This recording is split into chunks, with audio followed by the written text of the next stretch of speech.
Bienvenidos, esto es el Español Digital, la verdad sin complejos, nuestro programa La Lupa. Yo soy Paco Vendala y hoy tenemos aquí en un día muy importante, un día también muy emotivo, a Luis Alberto de la Guía Escobar.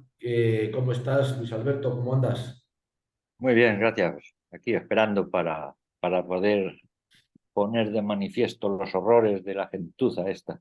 Muy bien, sí señor. Hoy es un día muy emotivo, grabamos el 20 de noviembre y desde luego no vamos a olvidarnos, también es un día muy emotivo para ti porque vamos a tratar de tu pueblo, de las barbaridades que hicieron en tu pueblo y que afectan incluso a familiares tuyos muy allegados. Pero Luis Alberto, hoy es 20N. ¿Qué te trae eso a la memoria? Evidentemente, José Antonio. Muy bien, Para mí es lo más, después de Dios, es lo más sagrado que tengo. muy bien. Entonces, pues este día no se puede olvidar nadie de la figura, del personaje histórico, cultural, doctrinal, en fin, de la grandeza de José Antonio. No se puede nadie olvidar, nadie que apenas que lo conozca.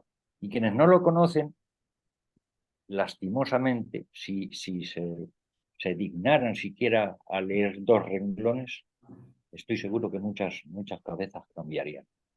Pero Sí, bueno, sí. ¿Nos quieres decir algo sobre José Antonio antes de empezar? y cómo no, Pues cómo adelante. no. Aquel desgraciado 20 de noviembre nos arrebataron al hombre, pero con nosotros quedó para siempre su legado y su doctrina, su ejemplo y enseñanza. Quisieron acabar con su vida y su legado ante un pelotón de fusilamiento. Quisieron destruir su obra quienes antes lo adulaban y habían defendido. Ni unos ni otros pudieron lograrlo. Ninguno pudo acallar la presencia de quien por amor a su patria y a la justicia social supo dar con su sangre derramada la existencia por la esencia. De semblante sereno, gallardo y combativo, hizo renacer la esperanza de un pueblo ya abatido por las desigualdades y el odio, sumido en la división y el enfrentamiento. Lejos de la altivez caciquil y sectaria de quienes entonces como ahora difamaban su nombre y su doctrina, quiso adentrarse en un paraíso difícil, erecto, implacable, un paraíso donde no se descanse nunca y que tenga junto a las jambas de las puertas ángeles con espadas. Su voz egregia se alzó en busca de una España unida en la Trinidad del pan, la patria y la justicia. Su revolución alcanza hoy por igual a todos los españoles sin distinción de clases, credos o linajes, pero sobre todo a los que por carecer de pan y justicia no pueden reconciliarse con la paz. Su último pensamiento, España. Su último deseo, evitar el enfrentamiento y la muerte entre los españoles. Ojalá fuera la mía la última sangre española que se vertiera en discordias civiles.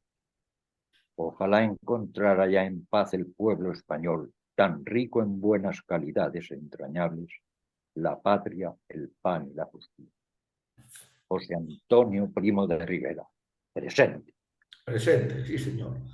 Además, bueno, este es un homenaje, por supuesto, merecidísimo, muy emocionante. Luis Alberto nos recuerda esas maravillosas sesiones, ahí están grabadas y colgadas en la web en la que tú nos explicaste quién era José Antonio. Ese sigue siendo, yo creo que el gran desconocido, por Sí, desgracia, de todos, de unos y de otros. Solamente lo conocéis algunos como tú y otros que lo habéis estudiado con profundidad. Y también fue pues un asesinado más, vilmente asesinado por estos que hoy, pues vamos a decir también qué es lo que hicieron en este caso en tu pueblo. Yo me parece magnífico, te agradezco desde luego estas palabras y creo que ahí quedan para siempre. Tenemos que tener, yo creo, el recuerdo de los grandes siempre con nosotros porque son además una guía, un lucero que nos iluminan este mundo lleno de tinieblas. De verdad, Luis Alberto, muchas gracias. Magnífico, como siempre, escribiendo. Y bueno, pues hay que dar ese homenaje porque estamos grabando el 20N y hay cosas que están por encima de todas las demás. Pues nada, dicho esto, vamos a entrar y vamos a seguir con tu libro. Vamos a seguir viendo Víctimas del Odio, 36-39, y hoy lo dedicamos a Campo de Criptana, un pueblecito de la provincia de Ciudad Real, en el cual, pues, ¿qué es lo que pasó, Luis Alberto? Pues pasó mucho y muy gordo todo. De hecho, para empezar ya, el nombre con el que era conocido en la época, el pequeño Moscú. Ya, por Creo que ejemplo, con eso ya damos una idea de lo que fue pasando. claro.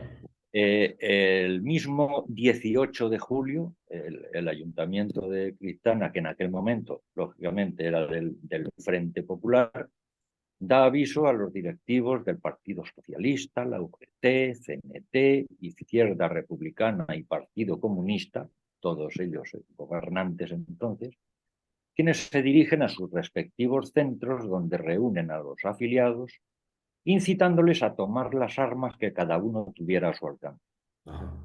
que provoca que en poco tiempo las calles se llenen de milicianos armados con escopetas, con carabinas, pistolas, incluso con armas blancas. Todavía no había acabado el día cuando se producían las primeras detenciones. Entre los primeros detenidos, sacerdotes, personas pertenecientes a Falange Española y otros partidos de derechas.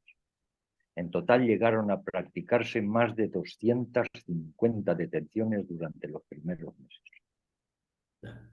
Tremendo. En los siguientes días se forman los comités de sangre, estaban integrados por 2 miembros de cada uno de los partidos populistas, y las milicias rojas, que, conocedoras de la sublevación de Villarrobledo, se unen con las milicias de Alcázar de San Juan, de Pedro Muñoz, de Socuéllamos y de Herencia, constituyendo o creando, mejor dicho, como decíamos estos días, Sí, el famoso y temible batallón Mancha Roja, que sembraba el crimen y el saqueo por todos los pueblos, incluso fuera de la provincia de Ciudad Real. ya. Apenas había pasado una semana desde el alzamiento y el 25 de julio se cometen los 2 primeros asesinatos. Eran don Antonio Morales, que era sacerdote y párroco de la parroquia de Santa Quiteria de Alcázar de San Juan, que lo tenían detenido en Campo de Cristana, y un humilde panadero, Gregorio Villafranca Pedroche, falangista. Ya. Un día después, el 26 de julio, es bárbaramente maltratado y asesinado en la misma puerta de la cárcel el también sacerdote, el don Victoriano Beamuz Añós. No cesaban en su ansiada sed de sangre, y 2 días después, el 29 de julio, son sacados de la cárcel y conducidos en un camión hasta un paraje denominado Albardial o Cañamona, en la que hoy todavía se conserva una pequeña lápida con los nombres de los allí caídos, donde se les da muerte a los que también eran afiliados de Falange, a don Ángel Morales Sánchez Alarcos, que era un humilde y sencillo albañil, nada de un rico, Sí. no era ningún cacique, era un sencillo albañil, eso sí, afiliado a Falange Española, y un militar de 25 años llamado José María Ortega. Ya. Pocos días después, era ya la mañana del 13 de agosto, cuando un grupo de milicianos irrumpía en la calle Cervantes número 12, domicilio de Fernando García, deteniendo. Ya. Era mi tío abuelo. Ya. Vamos a poner Eh, una foto. Yo creo mm, que es esta. Esta es. a ver, exactamente, él es. Pues al salir de casa apenas le dieron tiempo a despedirse de su familia. Mi madre, Ya, que a pesar de su corta edad, tenía entonces 6 años, siempre contaba con gran emoción cómo su tío la abrazó con fuerza y la besó, conocedor de que jamás la volvería. claro. Tras su detención fue conducido a la prisión municipal, de la que jamás saldría hasta el día de su martirio. Ya, Solo unos días de descanso, los suficientes, el tiempo que las milicias de esta localidad, junto a las de los pueblos antes citados, marcharon en dirección a Extremadura al objeto de contener el avance del Ejército Nacional, pero lejos de conseguir su propósito, son reducidos en 2 días, lo que motivó una desbandada general. ya, A su regreso a Cristana el 18 de agosto, evidentemente encolerizados por su derrota, tuvo lugar una de las jornadas más sangrientas y luctuosas vividas durante toda la contienda.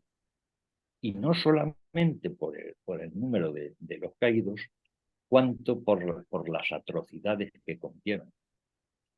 Aquel triste 18 de agosto se cometía un triple asesinato contra la religión, contra la vida de las personas y contra el patrimonio histórico y cultural. claro. Desataron su cólera contra los 11 templos que se hallaban en el pueblo, arrasando 2 de ellos hasta su total devastación. Una pequeña ermita, la ermita de San Sebastián, y la iglesia, templo parroquial, que era del siglo XIV, se duda, estaba entre el siglo XIV y el siglo XV, y no les bastó con incendiarlo. No, para su demolición se llegó incluso a hacer uso de la dinamita. Es que ningún otro pueblo de la provincia, y creo que prácticamente de toda España, llegó a estar sometido a este crimen, ¿no? Creo que Tremendo. debes de tener por ahí, creo, una Ahí está. fotografía de cómo quedó Sí.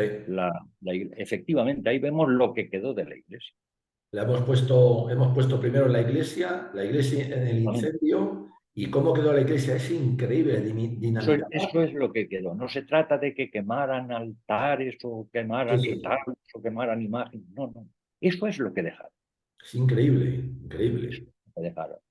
Es una demolición total, Total y absoluta. total. Hasta los cimientos, vamos. Qué barbaridad. Madre. Y luego vino, ya no achacable a ellos, por cierto, pero sí que vino un segundo crimen a mi modo de ver.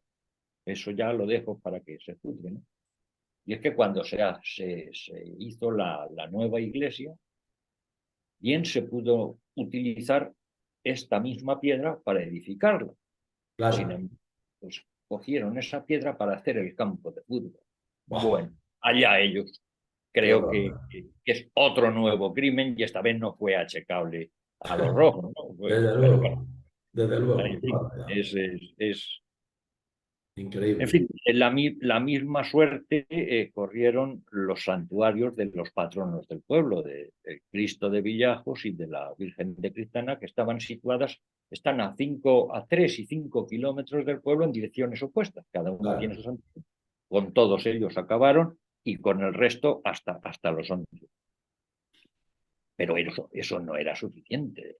El haber destruido, en fin, los templos no era suficiente para callar su odio, ¿no? claro. Y en esa misma noche, en la de 18 al 19 de agosto, son sacados de la cárcel 11 personas en grupos de 3. Ya.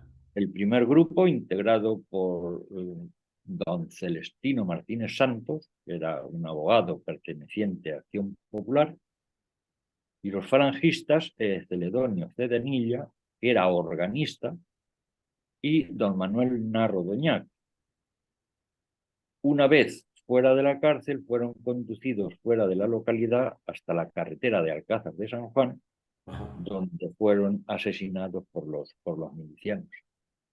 Contaba mi padre, al respecto, que cuando detuvieron 2 días antes a este señor, a Manuel Narro, por lo visto lo detuvo un miliciano que, como vulgarmente se dice, no levantaba los palmos del suelo. Sí. No puedes decir el nombre porque lo ignoro quién fue, ¿no? Pero se contaba eso. Y el señor el Manuel Narro, pues era un tiarrón. Ya. Entonces el otro le iba diciendo por el camino, mientras él lo llevaba, oye, dime cómo quieres que te mate. Y el Jo. otro le contestaba, quítame las ligaduras que me has puesto que te lo voy a hacer. Pero bueno, meramente anecdótico, pero bueno, Madre mía. su Madre final mía. fue el...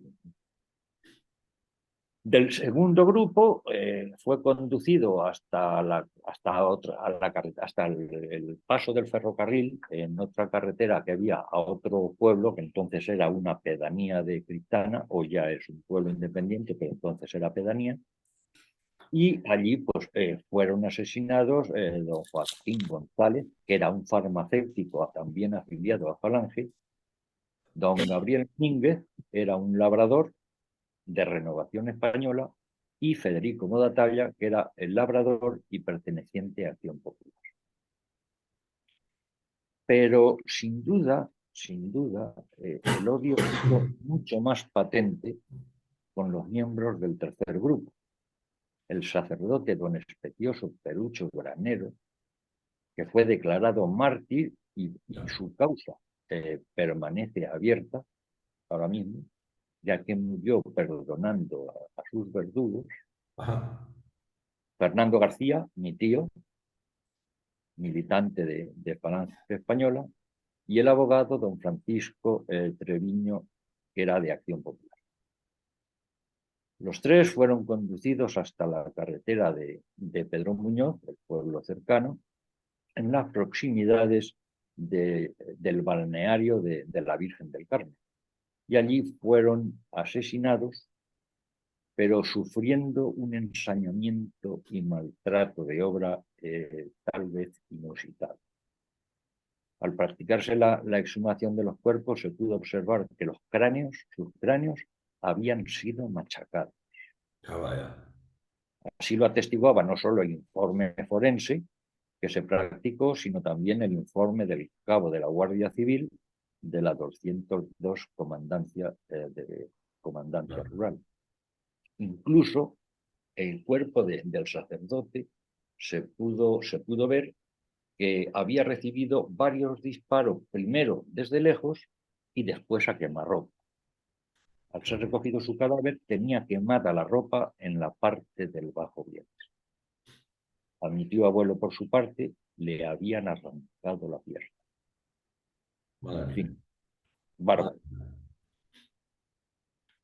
Por testimonios de mi padre, que además lo presenció, fue testigo de ello, cuando fue detenido el sacerdote, don Especioso Perucho, pues lo condujeron hasta la cárcel. Decía mi padre que llevaba los brazos en alto, le obligaron a levantar los brazos, y al mismo tiempo pues era increpado y agredido por los milicianos.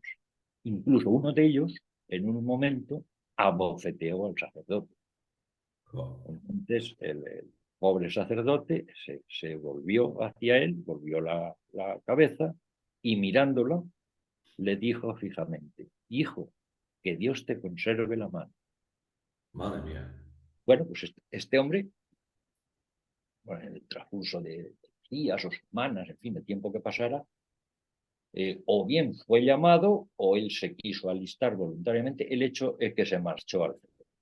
Ya. Y a las 2 semanas de haberse marchado al frente, tuvo que regresar porque le habían volado esa misma mano. Se había quedado sin su mano. Fíjate. Fíjate. Predicción del sacerdote, llamémoslo como queramos.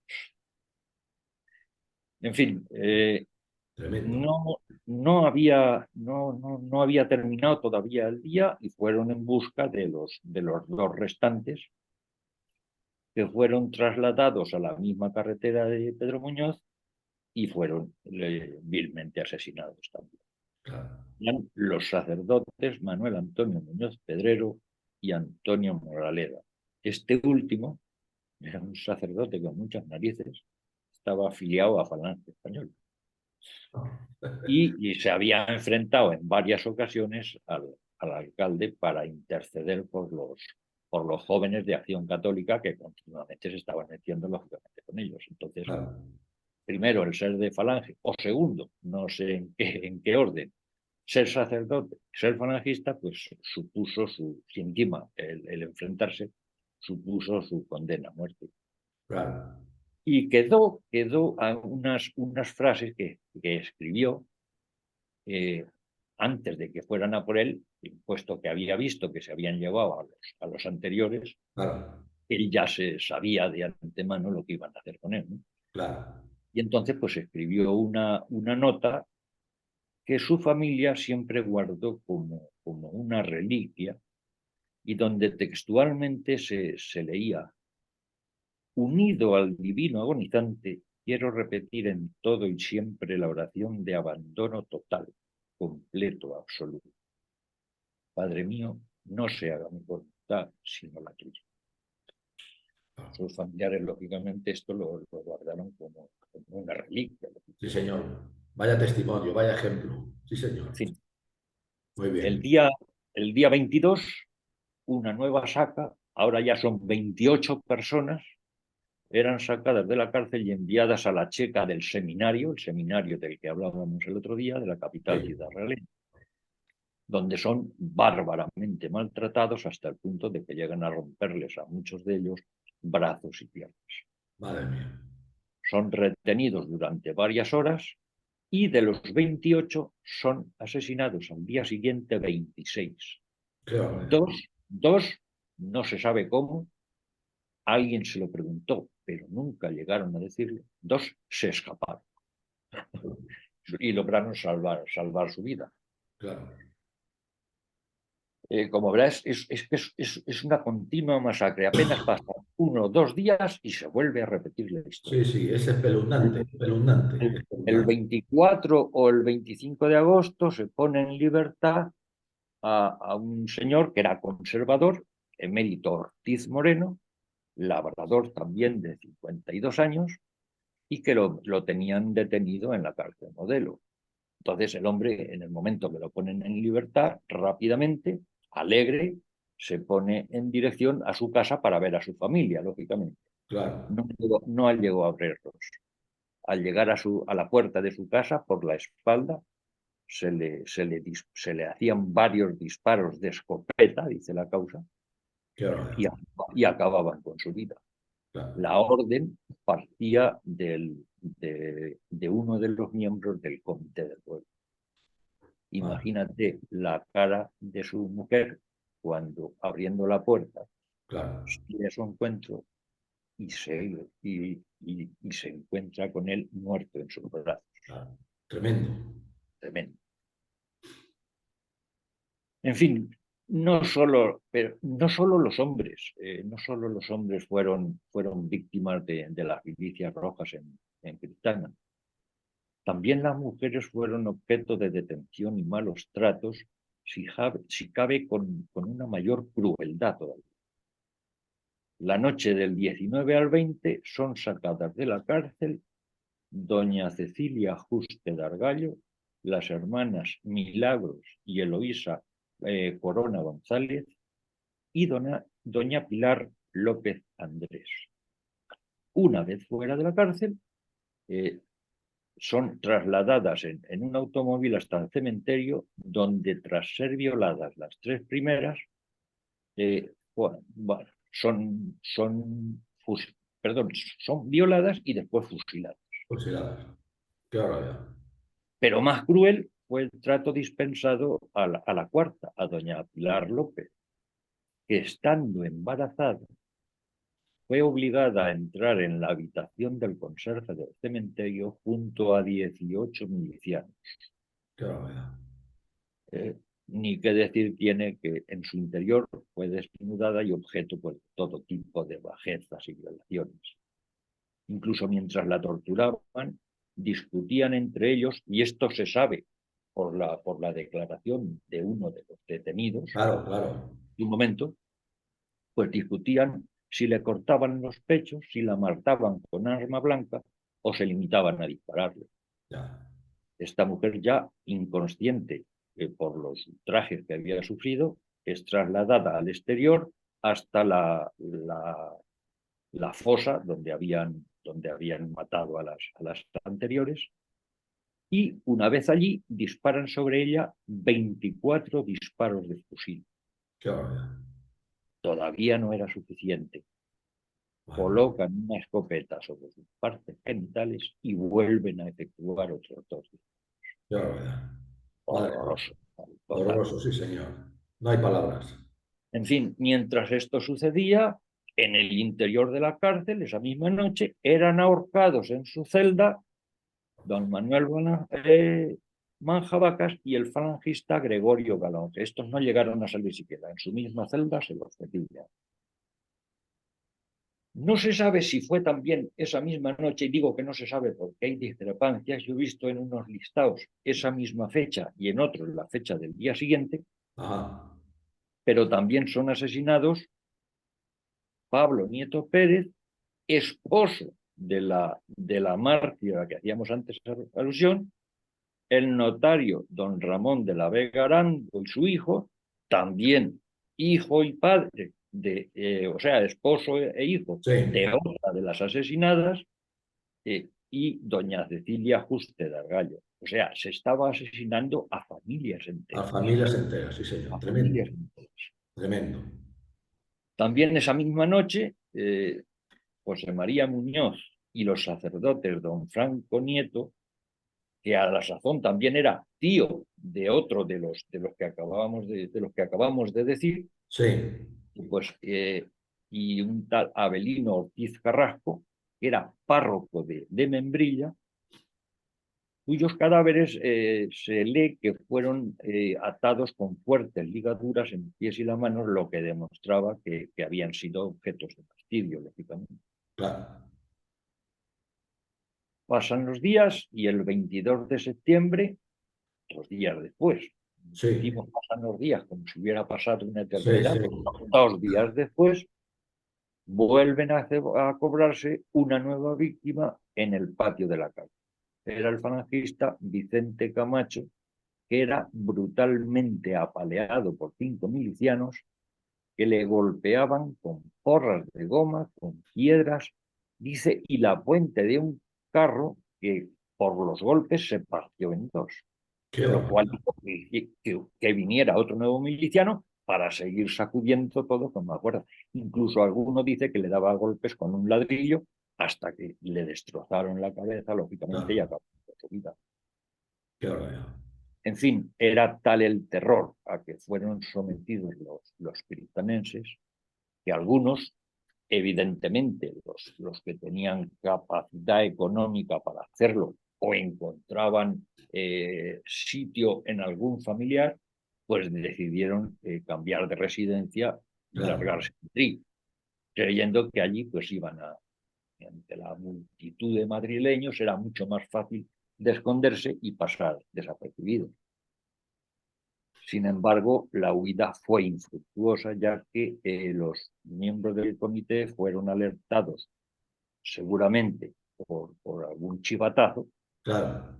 y entran en contacto con los milicianos de Madrid, con las Brigadas Rojas de Madrid, lo cual les permite localizarlos y darles muerte.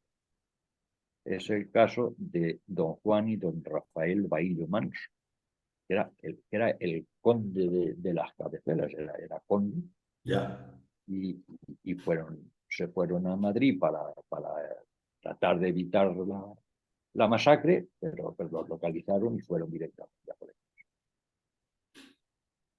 Además de los antes citados, pues yo qué sé, en el mes de septiembre también caían 3 hermanos, Luis, Tomás y Casimiro Penalba Bahillo, ya, que tenían 19, 22 y 26 años. Eran estudiantes, dice, y eran afiliados a Falange. Yo me imagino que formaban parte del SEU.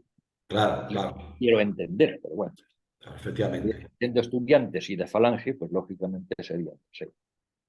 10 días más tarde es asesinado don Fernando Treviño Suárez de Figueroa, con su hijo, con quien tengo, primero por mi padre y luego por mí mismo, después de muerto mi padre, sigo teniendo una gran amistad con él, todavía, Muy todavía vive.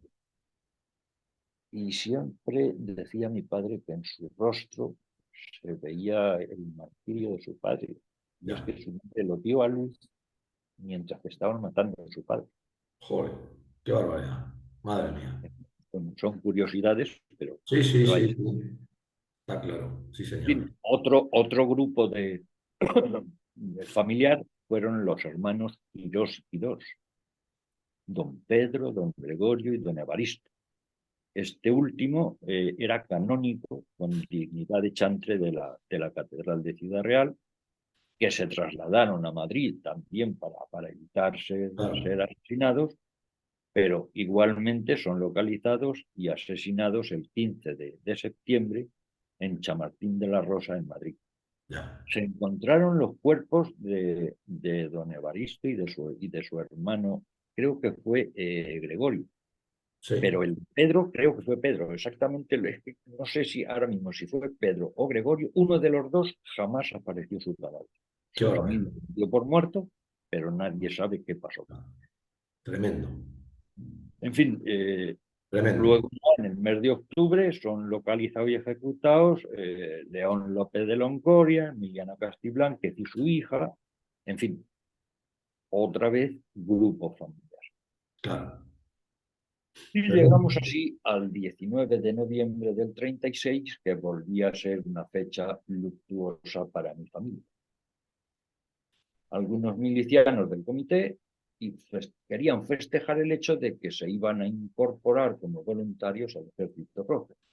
Entonces, qué mejor excusa para buscar una nueva víctima. Claro. Se dirigen a su casa.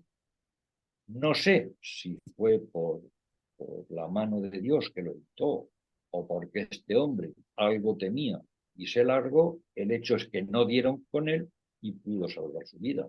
Ya. ¿Qué pasa? Pues que entonces se encolerizaron todavía más, pero se nos ha escapado este, el próximo no se nos escapa. Claro. Y se dirigieron a la casa de mi abuelo. Ya.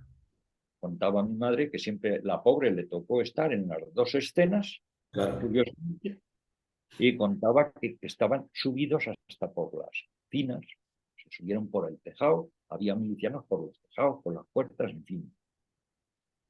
Y lógicamente lo detuvieron y se lo llevaron. Claro. No le dieron tiempo más. Mi abuelo contaba a mi madre, se despidió de su mujer y de sus dos hijas, que entonces mi madre ya había cumplido los 7 años y mi tía tenía 5, Claro. y salió por la puerta, se lo llevaron y desaparecieron. Ya. Y, Tremendo. y parece ser, entiendo que fue el mismo, que cuando avanzó 200 o 300 metros hasta que perdió la calle donde estaba su puerta, porque Claro. lógicamente su mujer y sus hijas, o si no sus hijas, porque mi abuela lo impidiera, ¿no? Pero por lo menos Claro. ella se quedó mirando a ver qué pasaba. Entonces, cuando él se dio cuenta de que ya no se veía, porque Sí. había torcido una esquina, había girado, pues entonces ya se encaró con los milicianos y les dijo: si me vais a matar, aquí mismo, porque de aquí no paso. Claro. Muy bien. Sí, señor. Entonces, pues, ni cortos ni perezosos, montaron el piquete de ejecución y le volaron la cabeza. Ya, Contaba tremendo. mi madre que según le habían dicho las vecinas, que había alguna que entre las ventanas Sí, observaba el crimen, ¿no? Dice que quedó desparramado por la pared todas más. claro, todo. Tremendo, Pero tremendo. eso, antes de que dispararan, logró gritar lo que iba diciendo por el camino, parece ser. Viva Cristo Rey. Viva Cristo Rey, muy bien. Luis Alberto, emocionante todo, de verdad, yo sé que hoy para ti pues ha sido especialmente emotivo. Hemos empezado con José Antonio, pero hemos seguido sido, con tu ha familia. sido doblemente emotivo. Sí, señor. Pero bueno, lo que nos has contado de verdad es tremendo. Vaya, vaya cosa más tremenda, no hay palabras para describir tanta bestialidad. Y al mismo tiempo tampoco yo creo que hoy nos damos cuenta del heroísmo de estas personas que se enfrentaron a sus últimos minutos, además sacados de mala manera de sus familiares, y allí dieron también un testimonio de españolidad, de heroicidad, de valor y de catolicismo. Yo creo que son las dos cosas. Es la miseria junto a los héroes, y los héroes son los que tenemos que recordar y no olvidar nunca. Yo creo que ha sido un capítulo muy emocionante, de verdad, esto, Luis Alberto, para ti y para todos. Y Sí, lleno de datos, además, que no hay que olvidar, sino que hay que recordar, porque el olvido que se ha tenido en tantos años yo creo que tampoco ha sido bueno. Luis Alberto, se nos acaba el tiempo. Nada más que un abrazo muy fuerte, de verdad. Y muchísimas gracias a ti y a no, todos tus oyentes muy bien. Y por te esperamos escucharnos en el siguiente capítulo. ¿De acuerdo? perfectamente. Venga, Luis Perfecto. Alberto, gracias. Un abrazo muy fuerte, hombre. Otro para ti, muy fuerte.